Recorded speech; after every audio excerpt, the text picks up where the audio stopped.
السلام عليكم ورحمة الله وبركاته. ازيكم حبايبي؟ عاملين ايه؟ معكم اسماء الجندي، والنهارده هنعمل فراخ محشية رز على طريقة امهاتنا البسيطة اللي ما فيهاش اي افتكاسات، كلها اضافات بسيطة جدا من البيت. هيطلع معاكي فراخ اللهم بارك متماسكة ما تفرقعش منك في الشوربة، وطعمها رائع، وسر لون الرز الحلو ده. لو اول مره بتشوفوني اعملوا اشتراك في القناه، فعلوا الجرس عشان يوصلكم كل جديد، ولايك للفيديو. بنختار الفراخ يا جماعه يكون وزنها صغير، بنغسلها غسيل كويس جدا، وبنورقها كده، وبنشيل كل الزوائد الجلديه اللي بتبقى بين الجلد واللحم. وبعد كده يا جماعه بننقعها بالملح والليمون كده شويه، وبعد كده بنغسلها وبنصفيها في مصفى تنزل كل ميتها. نكون محضرين بصلايه كبيره كده اهوت، وفرمينها فرم ناعم، بنديها رشه من الفلفل الاسود ورشه من الملح، ندعكها كويس جدا. وبعد كده يا جماعة ننزل على البصلاية ديت على الفراخ، وبندعكها كده هوت من كل الاتجاهات لحد ما نغلفها. والخطوة دي لازمتها لازمتها انها بتقضي على اي زفارة في الفراخ معانا، وكمان بتديها طعم رائع وريحة في منتهى الجمال. زي ما انتم شايفين كده انا مورقة الفراخ، شايلة كل الزوائد الجلدية، اللهم بارك، منضفاها نظافة زي الفل. تمام.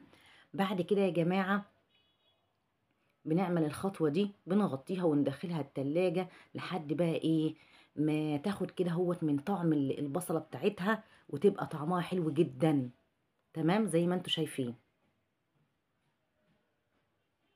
اهم حاجة تدلكيها كويس قوي بالبصل ده، وتكوني برضو ضحكة البصلية حلو كده لحد ما تحسي ان ميتها نزلت. الخطوة دي مهمة جدا. هنخلص بقى كده يا جماعة، واغطيها وادخلها التلاجة لحد ما نشوف الخطوة اللي بعد كده. تمام.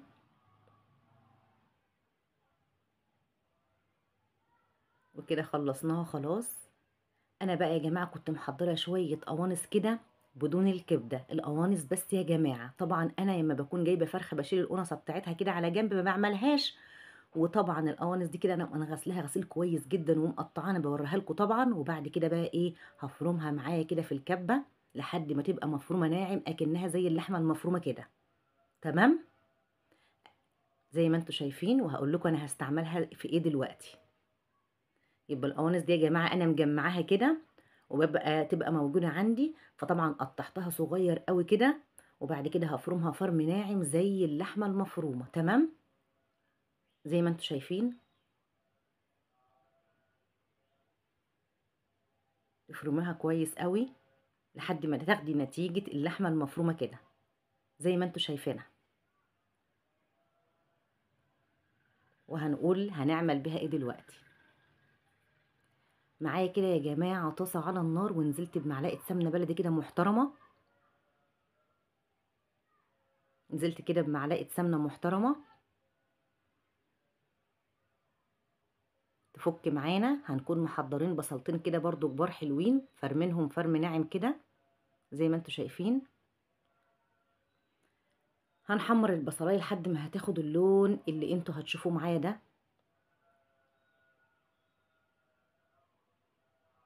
حمريها بقى لحد ما تاخد اللون اللي انتوا هتشوفوه، اللون ده يا جماعه.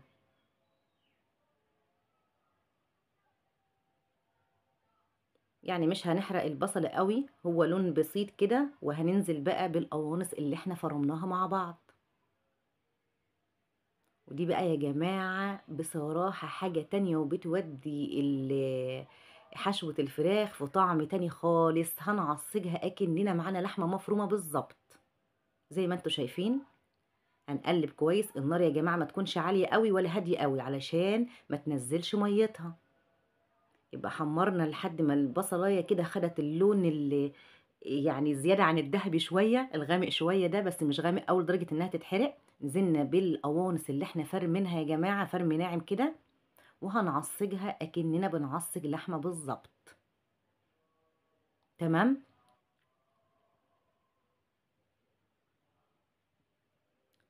هننزل بقى يا جماعة برشة من الفلفل الأسود، وكمان من بهارات الفراخ معلقة، وهنقلب كده.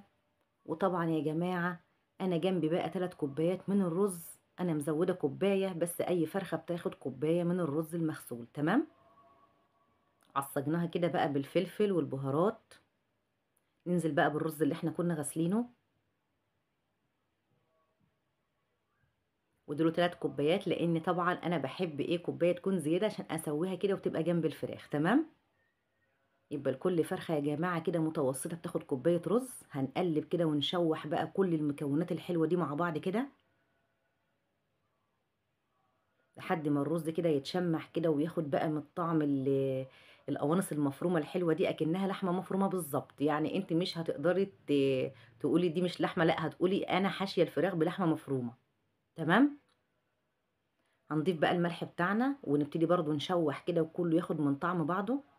وكمان رشة نعناع يا جماعة، الجاف ده الناشف ده بقى بيدي الحشو حاجة تانية وريحة تانية خالص. تمام. يبقى رشة النعناع دي يا جماعة بتفرق كمان طبعا في الحشوة. حشوة بقى جبارة وبتخلي الفراخ بقى في طعم تاني خالص يا جماعة بجد. طبيعي كده هتسيبي الفرخة نفسها وتاكل الحشو اللي في قلب الفرخة. تمام. زي ما انتوا شايفين كده شوحناها تشويحة تمام كده لحد ما الرز بقى ايه، سمعنا الطشطشة بتاعته كده. زي ما انتوا شايفين هضيف كوباية ونص من المية، كوباية ونص من المية، ونقلب كده يا جماعة. وطبعا انا مش عايزة الرز يستوي سوا كامل، انا عايزاه يستوي 3/4 سوا، يعني يفضل الربع ده يا جماعة إيه يستوي في قلب الفرخ. تمام. هنقلب كده لحد ما يتشرب تقليب كده، مش هنغطي، يعني احنا لو غطينا بس انا هغطي بس لمدة يعني 5 دقايق مش اكتر.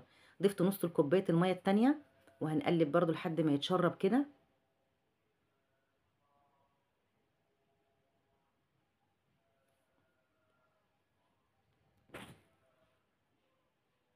زي ما انتوا شايفين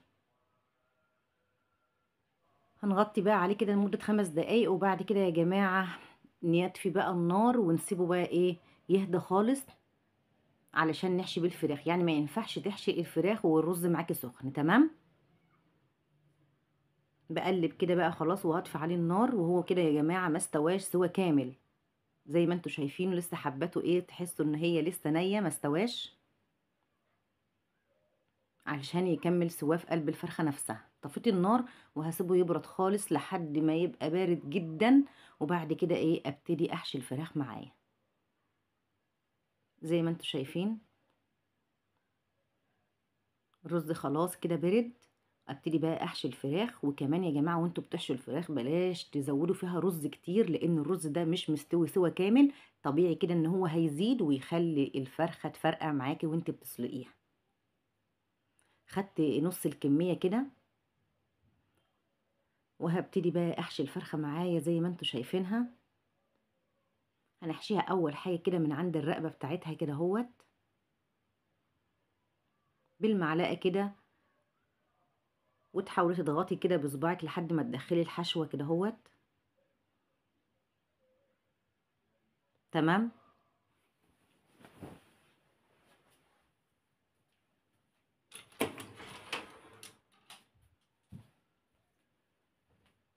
زي ما انتوا شايفين تسحبي كده بصباعك لحد ما تنزلي الرز كده اهوت في من يمة الرقبه بتاعت الفرخه كده.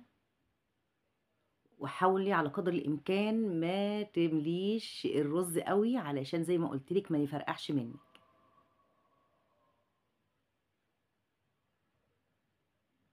بس كده. طب في القلب برضو نفس الحكايه برضو، يعني 3 4 معالق 5 بالكتير خالص لحد ايه ما تحسي ان في مسافه كده. برضو ما تضغطيش علشان برضو الرز ياخد مساحته كده في السوا ويبقى طالع مستوي ومفلفل وحلو. تمام. وطبعا انا بحشي من عند الرقبه وفي قلب الفرخه بس، يعني ما بحشيش من الجوانب والحاجات دي، لا هي منطقه الرقبه وفي قلب الفرخه من جوه. هنبتدي بقى نعمل الخطوه دي اللي هي تجتيف الفرخه دي. وطبعا انا محضره الكبدايه بتاعتها هنحطها كده من ورا كده من عند منطقه الرجلين كده عشان تسد بقى ايه الفتحه ديت، وما يطلعش بقى الرز كده منها. زي ما انتوا شايفين. وبكده خلصنا حشوه الفرخه بتاعتنا اكنها زي الحمام كده، اللهم بارك شكلها حلو. وكمية الرز كده مظبوطة جدا في قلب الفرخة، ما تزوديش اكتر من كده علشان زي ما بقولك ما تفرقعش منك. تمام. هنخلص بقى الفرخة التانية كده ونبتدي بقى نخش على مرحلة ايه السوا بتاعتها ازاي نسويها. مفيش اسهل من كده يا جماعة، طريقة بسيطة ما فيهاش اي افتكاسات. كل الحكاية اللي انا بدل ما هضيف القوانص بتاعتي قطع، لا انا هفرمها علشان اخد بقى اكني ايه حشيها بلحمة مفرومة، وطبعا مذاقها بيبقى عالي جدا. تمام. وبيبقى كل الرز متغلف معايا بالقوانص المفرومه، يعني ما بتلاقيش معلقه فيها حته ومعلقه ما فيهاش، لا انت بتلاقي كل الرز فيه قوانص على فكره مفرومه زي اللحمه كده. خلصنا كل كده الفراخ اللي معايا حشو، محضره بقى ميه بتغلي كده، وانزل بالفراخ بتاعتي على الميه اللي بتغلي دي. تمام. طبعا البصل اللي انا كنت متبله بقى بيه الفراخ طلع على الوش كده. بس كده يا جماعه، ابتدي بقى اضيف المطيبات اللي هي بصل، ورق لورا، حبهان، عود قرفة، عندك جزر ضيفي، عندك قطايه ضيفيها. كل المطيبات اللي انت بتحبي تضيفيها للشوربه ضيفيها. تمام. هنغطي تاخد اول غلوتين كده على نار عاليه، وبعد كده بنهدي النار يا جماعه وبنسيبها تستوي على نار هاديه جدا. وطبعا كنت ضفت لها الملح والفراخ استوت معانا كده وبقت زي الفل. تمام. الخطوه اللي بعد كده بقى معايا معلقه من السمنه البلدي، هندهن بيها الفراخ كده اهوت، بدون بقى اي صلصه ولا اي حاجه. فراخ بلدي يا جماعه يعني عايزه سمنه بلدي. تمام. علشان تاخدي بقى الطعم الكامل، الطعم الحلو اللي اتربينا عليه ده. ممكن تحمرها في الطاسه على البوتاجاز من فوق، وممكن تعملي نفس الخطوه دي وتدخليها تحت الشوايه، ودي افضل بكتير على فكره. تقدري تتحكمي فيها كده وبتقلبيها تقليب تحت الشوايه وبتاخد لون جميل جدا. والفراخ البلدي يا جماعه ما بتتحمرش انك تنشفيها قوي، لازم بيبقى فيها ايه سنه الطريان ده. تمام. اديتها دهنه كده بالفرشه كده بالسمنه البلدي ودخلها تحت الشوايه، وادي شكلها يا جماعه بعد ما خلصت. اديتها رشه من الفلفل الاسود وكمان رشه من الملح. احلى فراخ بلدي ممكن تاكليها بجد، طعمها جميل جدا وطريقتها سهله جدا. جربوها بجد هتشرفك في العزومات وحاجه كده اللهم بارك زي العسل.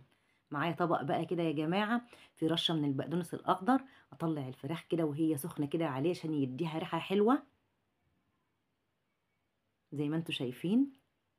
وشفتوا بقى الكبدايه كده ساده بقى، ولا في حبايه رز طالعه ولا اي حاجه. تمام. والتسويه بتاعتها زي ما قلت لكم يا جماعه، اول غلوتين كده على نار عاليه، وبعد كده تهدي النار وتضيفي الملح لانها صغيره، واعملي حسابك اللي انت كنت حاطه في البصلايه اللي انت دلكتي بيها الفراخ ملح. تمام.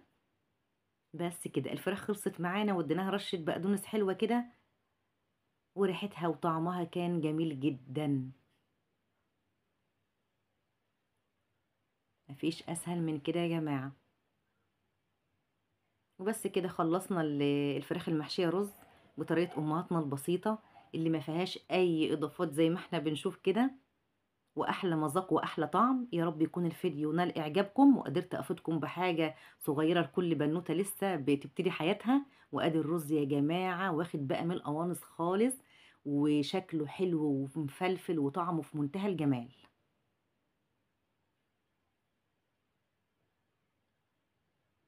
لو الفيديو عجبكم بقى يا جماعة ما تنسوش اشتراك في القناة وتفعلوا الجرس ولايك حلو منكم كده، وتعليق كده يفتح النفس يخليني استمر واكمل معاكم.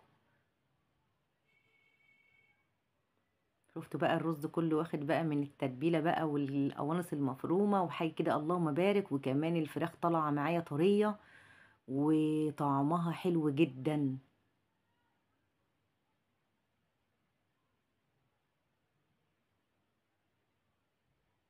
والسلام عليكم ورحمة الله وبركاته.